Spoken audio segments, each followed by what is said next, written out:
இன்றைய வாக்குத்தத்த வசனம் யோவான் 6:37. பிதாவானவர் எனக்கு கொடுக்கிற யாவும் என்னிடத்தில் வரும். என்னிடத்தில் வருகிறவனை நான் புறம்பே தள்ளுவதில்லை.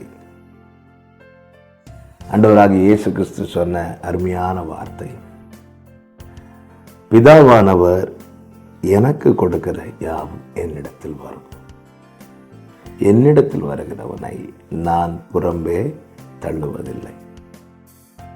மனிதர்கள் அநேகர் தேவைக்கு வைத்துவிட்டு தேவை முடிந்ததும் தள்ளிவிடுவார்கள். பொதுவாகவே அநேகர் தேவைக்கு பயன்படுத்துவார்கள், தேவை நிறைவேற பழகுவார்கள். உலகம் ஒரு அன்பை காட்டும்போது அதில் ஓரளவுக்கு நம்ம